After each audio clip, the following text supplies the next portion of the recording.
Yo soy Celia Climent, vengo del Hospital de Gandía, Francesc de Borja. Somos un hospital no trasplantador, un hospital comarcal. Y hemos hecho la charla Sandra y yo. ¿Vale? Este es el esquema que os vamos a presentar y también nos gustaría que hubiera mucho debate, como está habiendo toda la tarde. ¿Vale? De eso se trata, de que busquemos puntos para mejorar. ¿Vale? En cuanto a la magnitud del problema, pues como sabéis cada vez trasplantamos más y eso es muy bueno. La supervivencia del paciente es mayor que es la supervivencia del injerto. Entonces, esto tiene como consecuencia que hay cada vez más pacientes que están trasplantados y que tienen que volver a tratamiento renal sustitutivo. ¿Vale? Aquí, como veis, en el año 2022 pues estaba entre un 2,4 y un 2,9%, que no es mucho, pero es un porcentaje. ¿Vale? ¿Qué tipo de paciente tenemos en este caso? Pues primero voy a hablar del paciente ERCA. ¿Vale?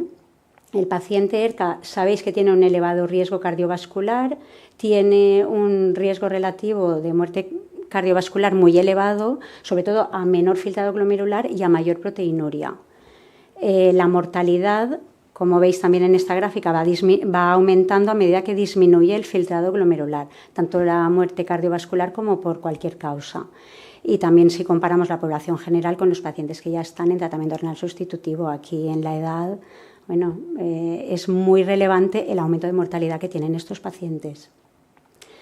También es verdad que un paciente ERCA con un peor filtrado glomerular tiene más complicaciones por la enfermedad renal y tratarlas, la malnutrición o educar en nutrición, la anemia, la osteodistrofia, la acidosis, es un pilar muy importante del tratamiento de estos pacientes. También tenemos que pensar siempre en el ajuste de fármacos. Nosotros eso lo tenemos muy claro, pero a veces vienen los pacientes que han ido a otras especialidades, que les han puesto medicamentos nuevos o que se están tratando de una infección y que no han ajustado. ¿Vale? Os he puesto una tabla, pero hay muchas. Y también es muy importante el apoyo psicológico a estos pacientes, porque todo esto es una mala noticia. Lo viven mal, vienen asustados a la consulta, qué me va a decir la doctora, cómo tengo la analítica y además la depresión aumenta la mortalidad. La preparación para el tratamiento renal sustitutivo para nosotros es primordial en la consulta de ERCA y me encanta esta diapositiva de la tormenta perfecta del artículo porque es como lo vemos.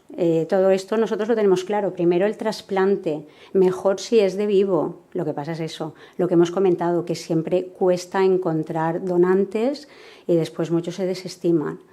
Después las técnicas domiciliarias, tanto diálisis peritoneal como hemodiálisis domiciliaria. Y después ya en último caso pues sería hemodiálisis en sala de diálisis o en el hospital. Aquí, pues un poco la tabla de que, claro, no es lo mismo preparar a un paciente para que vaya a peritoneal o para que vaya a hemodiálisis.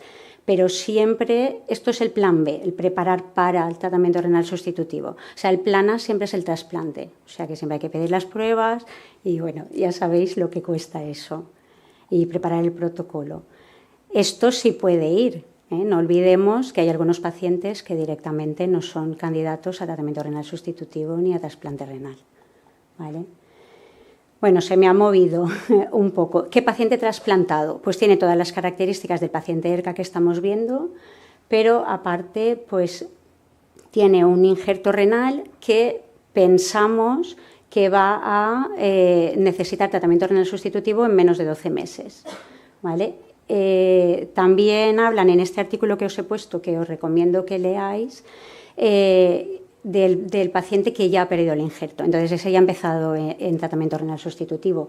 El paciente ERCA típico sería el que va a necesitar tratamiento renal sustitutivo en menos de 12 meses. El otro no vendría a ERCA porque ya ha empezado. ¿Vale? Aquí en este artículo también recomiendan que nos fijemos en el filtrado glomerular. Aquí hablan del filtrado glomerular de 20 y siempre que a partir de 20, aunque esté estable, hay que hablar con el centro de referencia donde va a ir a hacer el tratamiento renal sustitutivo, la ERCA, y ya si está empeorando y va rápido, pues pues más aún. No olvidemos también, que no lo he dicho, he hablado sobre todo del paciente ERCA, pero el paciente trasplantado, la inmunosupresión que toma también le condiciona un mayor riesgo cardiovascular y complicaciones, como pueden ser las infecciones o neoplasias. Entonces, claro, todo esto, pues imaginaos el cóctel que es. El paciente trasplantado ERCA va a tener más riesgo de hospitalización y sobre todo por infecciones. Tiene scores de peor calidad de vida y de peor funcionalidad y tiene mayor riesgo de mortalidad. ¿Qué factores de riesgo de mortalidad? Pues la edad en el momento de la pérdida del injerto, diabetes, insuficiencia cardíaca, que esté desnutrido, esto es de cajón. Tiempo en diálisis antes del trasplante y también inicio de hemodiálisis con catéter venoso central. Se nos ha dado tiempo a prepararlo. No serían factores de riesgo la duración del injerto o el filtrado glomerular adquirido durante el funcionamiento del injerto. Como podéis ver aquí, algunos de los factores de riesgo de mortalidad los podemos mejorar. Incidir en esta diapositiva que el momento de la vuelta al trasplante, de la vuelta a diálisis desde el trasplante, es un momento de alta mortalidad. Si comparamos aquí cuando están en lista de espera, cuando tienen un injerto funcionante y después cuando pierden el injerto, como veis, obviamente a mayor edad, pues más mortalidad, eso está claro. Pero con un injerto funcionante baja, aunque al principio es más elevada, y ya después, cuando pierden la funcionalidad del injerto, se dispara, sobre todo además en los 3 primeros meses, cuando empiezan. Incluso si comparamos mortalidad de pacientes en lista de espera, que se supone que son mejores, con un trasplante que hayan tenido ya previamente, o los que no han recibido ningún trasplante, o sea, es peor la mortalidad, aunque estén en lista de espera. Esto nos obliga a que intentemos mejorar ese paso de fallo del injerto a vuelta a tratamiento renal sustitutivo de alguna manera. Bien unidades de transición, unidades cerca de trasplante más específica, si se dispone de ellas, o unidades cerca, ¿vale? Porque el objetivo es que lleguen al tratamiento renal sustitutivo en las mejores condiciones.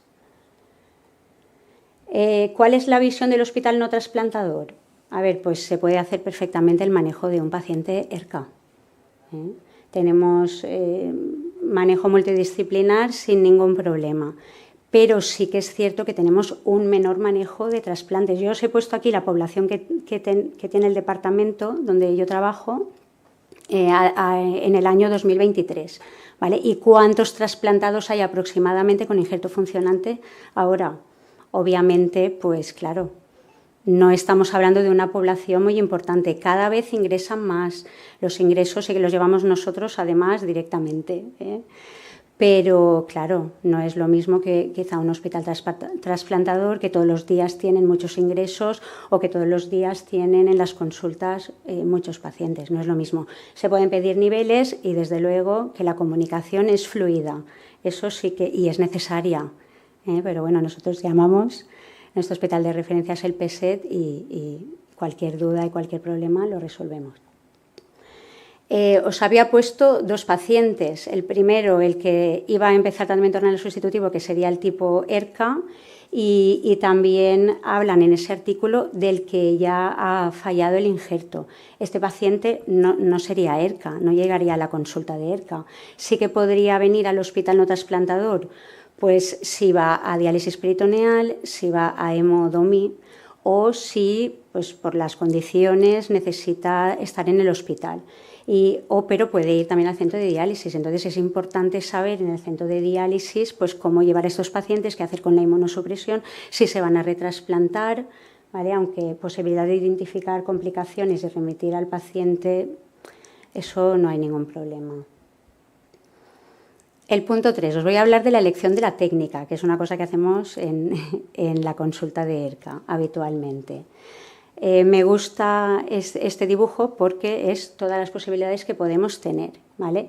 Centrándonos una por una. La consulta que pueda ir a retrasplante, yo creo, si queréis después lo debatimos, pero yo creo que esto quien lo debe indicar son los compañeros de la consulta de trasplante que están siguiendo al paciente, que saben cómo está de inmunizado, cómo está de calcificado, si ha costado, si no. Yo creo que son ellos los que deben decir si es un paciente retrasplantable. También puede ser que el paciente vaya a tratamiento conservador. Os he querido poner este visual abstract porque hablar de tratamiento paliativo o de tratamiento conservador siempre es un poco difícil y cuesta tanto para los pacientes como para los propios sanitarios. No es un tema fácil. Primero tenemos que identificar al posible paciente, ¿vale? Porque ya aquí os he puesto un dibujito. Un paciente que no tenga mucha movilidad, que tenga mucha dependencia, pues es un paciente donde nos podemos plantear cuál es el mejor tratamiento para él. En el tema 11 del libro de cuidados paliativos de la SEN, que lo tenéis en la página, está muy bien definido y muy bien explicado cómo poder hacer un estudio muy completo de los pacientes en este sentido. Os he puesto también factores pronósticos a tener en cuenta, porque claro, esto siempre es una decisión difícil, ¿vale? Pues la funcionalidad, el estado nutricional, el deterioro cognitivo, la comorbilidad, todo eso nos puede dar pistas, ¿eh? Y os he puesto también el test de elegibilidad que nosotros utilizamos en ERCA, y pasa la enfermera un poco para orientar y para ayudar en el tratamiento renal sustitutivo.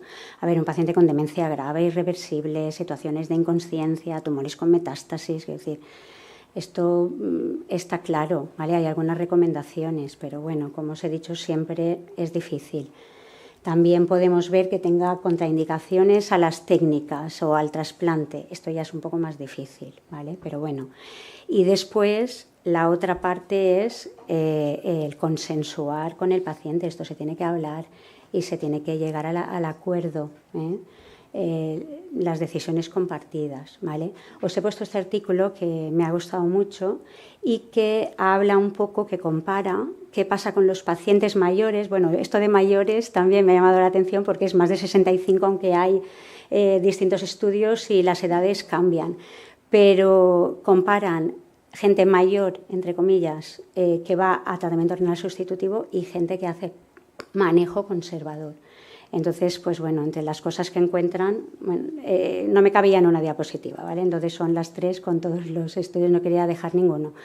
Lo que sí que encuentran es que los pacientes, obviamente, viven más estando en tratamiento renal sustitutivo, pero la calidad de vida, los ingresos, la funcionalidad es peor, ¿eh?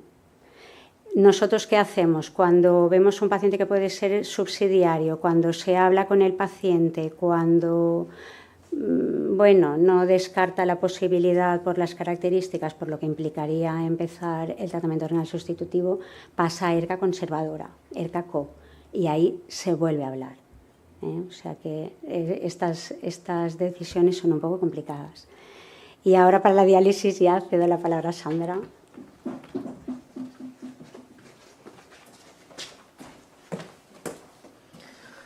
Buenas tardes a todos. La diálisis, Jordi, que a veces hace falta. Ojalá todos estuviéramos donante de vivo, ojalá los riñones duraran 20 o 30 años, pero a veces duran 5, 3, 2, 1 y el paciente tiene que volver a diálisis, ¿vale? Entonces son enfermos que todos conocéis, son enfermos pues bueno, que han estado inmunosuprimidos un tiempo, inflamados, llegan a diálisis a veces en unas condiciones que no son las mejores. Entonces ahora parece que estos pacientes deben pasar por ERCA y que las guías de trasplante ya aconsejan que estos enfermos, como ha dicho Celia, sean remitidos a unidades de ERCA que mejoran la supervivencia e inician diálisis de forma programada. Entonces, ¿qué estamos haciendo en la ERCA? Pues los mandamos para trasplante, pero los recogemos cuando vuelven de trasplante. Entonces es un camino de ida y vuelta. ¿Qué les podemos ofrecer cuando el paciente trasplantado llega a la ERCA? ¿Cuál es la mejor técnica de diálisis que le podemos ofrecer? Bueno, a favor de la hemodiálisis es que ya tienen un acceso vascular muchos, que hay hemodiálisis casi en todos los hospitales, más que a veces peritoneal, que es una técnica que sabemos que tiene una supervivencia a largo plazo más alta que la peritoneal, que van a perder rápido la función renal residual y a veces en peritoneal esto es un problema y que bueno, si se quedan sin orinar, pues a priori le podríamos quitar incluso la inmunosupresión. Esto para ir a hemodiálisis. A peritoneal, bueno, pues son pacientes que, si no son muy mayores, han estado fuera del hospital un tiempo, que con la peritoneal pueden seguir en su casa, algunos tienen fístulas ya varias que ya no funcionan, les podemos dejar la inmunosupresión, evitamos que sensibilicen y mantienen función renal residual y esto nos permite hacer una diálisis pues, más progresiva. Y parece que incluso en los primeros años podían tener incluso mejor supervivencia en diálisis peritoneal que en hemodiálisis. No olvidarnos de la hemodiálisis domiciliaria, ¿vale? Es una hemodiálisis que igual no es para todo el mundo, pero estos pacientes llevan ya un background, saben un poco qué es el peso seco, han estado en hemodiálisis, alguno en peritoneal, alguno lleva ya 2 trasplantes a la espalda. Entonces son pacientes que sí que son aptos para estas técnicas domiciliarias y a priori sabéis que da una supervivencia igual de buena que podría ser un trasplante. Entonces no hay que olvidarse de estos pacientes. ¿Cuál es la mejor técnica? Pues no lo sabemos. ¿Qué sería lo ideal? Hacer un estudio aleatorizado. Es decir, el enfermo pide del riñón, pues usted le toca ir a peritoneal, usted le toca hemodiálisis y usted a hemodomí.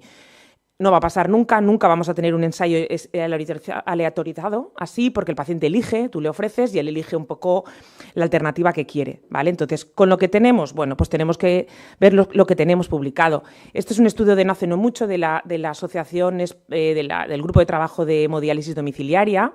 Y para que veáis de dónde proceden estos pacientes, bueno, los resultados son muy buenos, la supervivencia a largo plazo son muy buenas, las máquinas ya no es lo que teníamos antes, son máquinas portables, ya no necesitan planta de aguas, y la procedencia de estos pacientes, pues bueno, muchos vienen de una hemodiálisis convencional, pero ojo, el 10% ya son trasplantados que pierden el injerto y ya empiezan en hemodomi.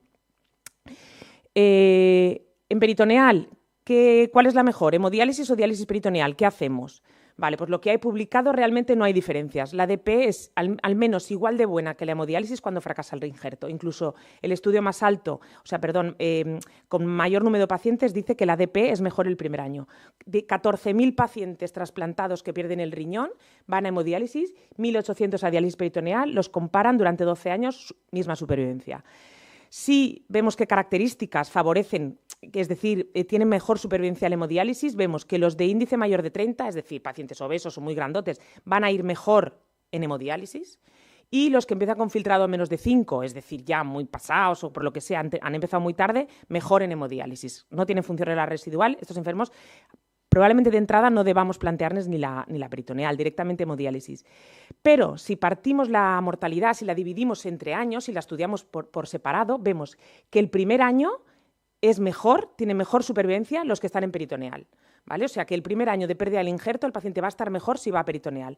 A partir del segundo año, probablemente cuando deje de orinar, da igual, ya no hay diferencias en hemo y en DP. Y ojo, tampoco debemos mantenerlos en DP muchos años porque pasados 2 años probablemente estarían mejor en hemodiálisis. ¿Qué nos dice esto? Bueno, pues que la mejor técnica del retrasplante, hasta el retrasplante, es la peritoneal. Y este es un artículo que publicamos también hace unos años con datos del registro del Levante, ¿vale? Viendo un poco qué nos pasaba aquí en España con nosotros, con nuestros pacientes. Bueno, pues un poco vimos lo mismo, 86 pacientes en DP, 89 en hemodiálisis. El primer año los enfermos en peritoneal fallecen menos que los que van a hemodiálisis y también tienen menos ingresos hospitalarios. También los pacientes que fueron a DP habían menos intolerancia al injerto porque probablemente mantuvimos más la inmunosupresión y el factor de riesgo, como ha dicho Celia, independiente, era empezar hemodiálisis por un catéter. Esto debemos evitarlo siempre que sea posible. ¿Pero cuál es la realidad? Pues la realidad es que estos enfermos no van a peritoneal. Esto es un registro, o sea, un estudio de registros españoles, aquí está el Levante. La media de los pacientes que tenemos en una unidad de diálisis peritoneal, solo el 5% vienen de trasplante. La mayoría, la peritoneal es la primera técnica. O sea, como veis, el trasplantado va poco a peritoneal. Y yo un poco quería dejar unas preguntas abiertas para ahora comentar al final entre todos por qué no van estos pacientes a diálisis peritoneal. Bueno, pues queríamos hacer una visión de hospital no trasplantador o de centro de diálisis, un poco las limitaciones que podrían haber para que estos enfermos fueran a peritoneal. Si ha habido una urgencia en el inicio de diálisis, bueno, pues a veces no queda otra catéter y hemodiálisis. O si tenía un acceso vascular permeable, bueno, pues teniendo una fístula, ¿para qué le voy a poner un catéter de peritoneal? Pues ¿por qué no? ¿Vale? Pues, y a lo mejor ya no se ha planteado la peritoneal. Un hospital no trasplantador que maneje menos la inmunosupresión, si lo dejo en peritoneal le tendré que dejar la inmunosupresión, yo no me hago tal, pues a hemodiálisis. O que no haya pasado por unidad de ERCA, directamente de la consulta de trasplante, a veces van a agudos y de ahí ya no salen y ya directamente al centro. Si no ha pasado por ERCA, a veces no se le ha podido explicar todas las técnicas de diálisis. Y encima, pues bueno, la hemodiálisis domiciliaria, a veces todos los hospitales no tienen todas las técnicas y a veces hemodiálisis domiciliaria no se plantea, bueno, porque no hay accesibilidad. Si conocéis el Acerca hay uno de los ítems que valora que todos los enfermos que inicien diálisis por lo menos hayan pasado por ERCA. Y si el inicio de diálisis ha sido precoz, el primer mes del inicio de diálisis, ese paciente lo tienen que ver en una consulta de ERCA para plantearle todas las técnicas.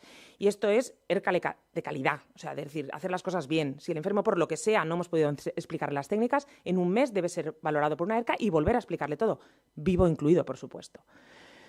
¿Qué hacemos con la inmunosupresión? Otro tema muy importante y que a veces nos da en la ERCA y en peritoneal, pues bueno, muchos dolores de cabeza. Si dejamos la inmunosupresión, mal. Si la quitamos, también mal. O sea, que realmente hay que bueno, saber los riesgos y los beneficios. Si la dejamos, pues más infecciones, más riesgo cardiovascular, hipertensión y al final más morbilidad y más complicaciones.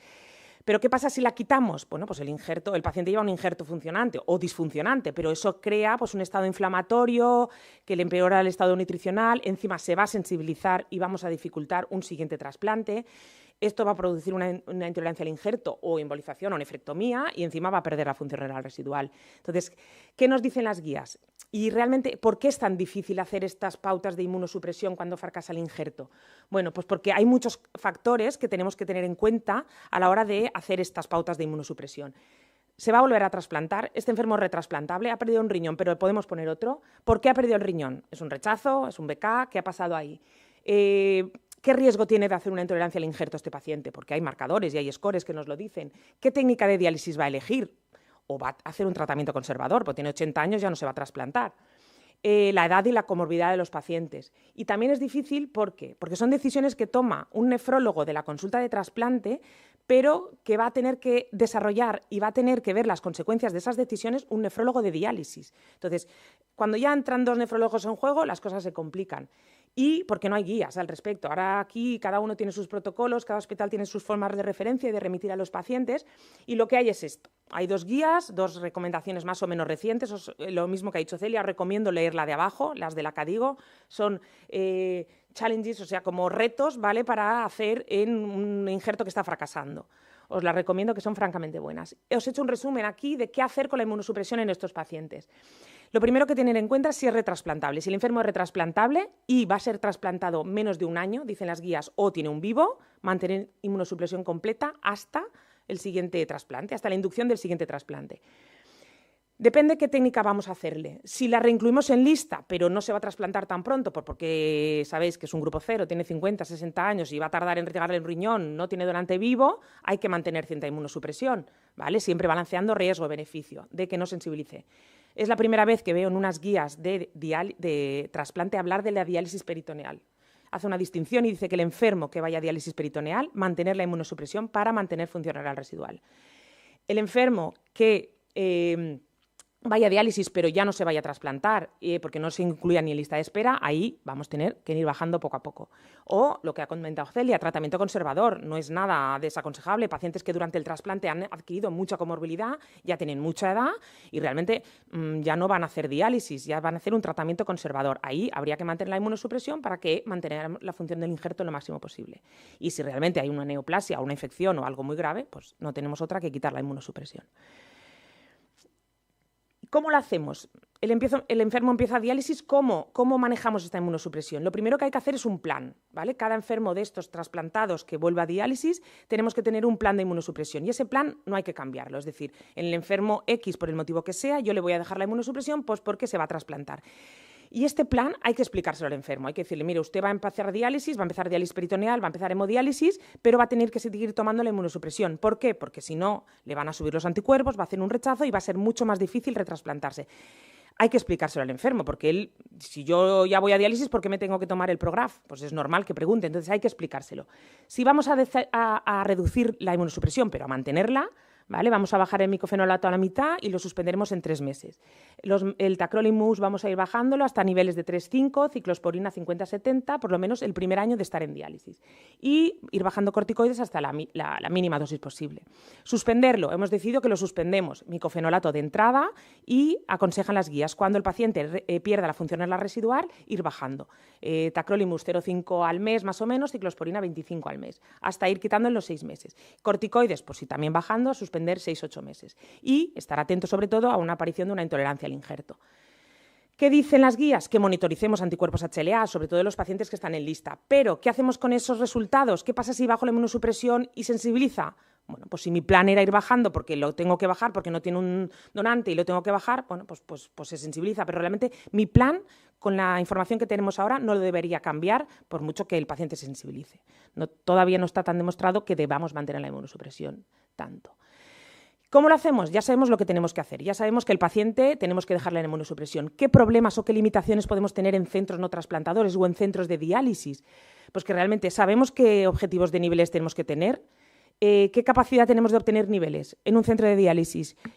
Los centros de diálisis yo realmente no lo sé. Yo espero que aquí surja debate y la gente opine, porque no sé si todos los centros de diálisis pueden pedir niveles. Si el turno de tarde tiene que ir por la mañana, los niveles hay que sacarlos a las 8 en ayunas.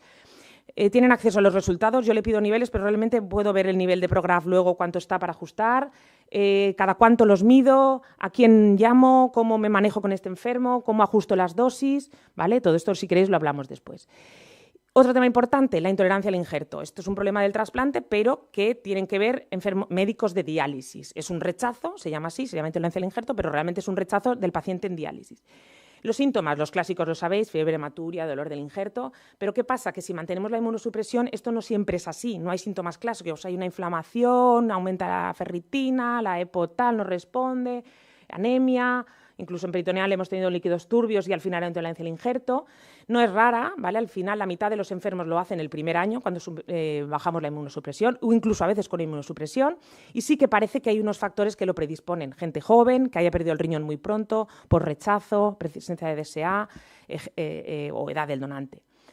¿Qué consecuencias puede tener una intolerancia al injerto? Pues que el enfermo se sensibilice y a partir de ahí pues le aumente el PRA y luego tengamos más problemas para trasplantarlo. El tratamiento, también os lo sabéis, pulsos de corticoides, el momento agudo y luego mantenemos vía oral, ir bajando poco a poco. Si vuelve a aparecer, pues nuevo bolo de esteroides, etcétera, etcétera, hasta que nos planteemos si se repite pues una embolización o una nefrectomía. Esto lo sabemos, lo manejamos. ¿En dónde? En la consulta en diálisis peritoneal o en la consulta en hemodiálisis, en el centro. Pero ¿qué limitaciones podemos tener en centros no trasplantadores o en centros de diálisis? Todos los centros pueden pedir una embolización. Hay que remitir a los enfermos al hospital de referencia para que les embolicen. ¿Podemos nosotros pedir la embolización desde un centro de diálisis? ¿Se puede? Las consecuencias. ¿Quién mide las consecuencias de esto? Los centros de diálisis tienen que pedir los anticuerpos. No todos tenemos una ANA como en el Hospital del Mar que les mide los anticuerpos al año y los cita y los ve si han tenido eventos sensibilizantes. Pues no, aquí hacemos un poco lo que podemos. Hay hospitales que sí que realmente se citan a sus enfermos, a lo mejor mientras estén en lista de espera para ver estos procesos, y hay gente pues que no, y a lo mejor te encuentras un receptor que aparece en el trasplante y ha tenido una intolerancia al injerto y por lo que sea les ha aumentado el PRA. Bueno, pues estos temas a debatir que podemos debatir ahora. Lo que sí que es fundamental y súper recomendable, y eso sí que lo ponen todas las guías, que la comunicación con el centro trasplantador o mientras el paciente esté en lista de espera tiene que ser muy fluida. Cada 3-6 meses habría que ver a los pacientes.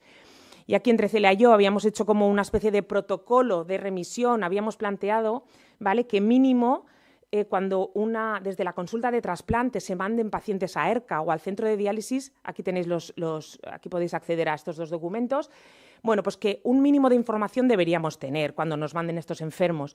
¿Cuánto le ha durado el injerto? ¿Por qué lo ha perdido? Las principales complicaciones que ha tenido durante el trasplante. ¿Qué preferencia de técnica tiene el paciente? Diálisis peritoneal, hemodiálisis, domiciliaria. ¿Tiene candidato vivo? Si no, o no, pero en un futuro lo puede tener. Siempre el vivo hay que reexplorar, porque lo que han dicho por aquí, que no hay vivo hasta que uno lleva un año en diálisis y no le han llamado nunca para trasplante, entonces aparecen los vivos. ¿Está sensibilizado en el momento de que nos lo mandáis a la ERCA? Sí, no, mucho, poco. ¿Y qué hay que hacer con la inmunosupresión? Esto nos lo tiene que decir del de la consulta de trasplante. Nos tiene que decir, a este déjale el tacrolimus porque no está sensibilizado y es posible que se trasplante. Y, muy importante también, ¿qué médico responsable del trasplante hay? Un teléfono de contacto, un mail, una extensión para el centro de diálisis o un centro ERCA no trasplantador pueda ponerse en contacto. Y esto nada, es la inmunosupresión básica, los fármacos que hay para que los conozcáis. Y eso es todo. Muchas gracias.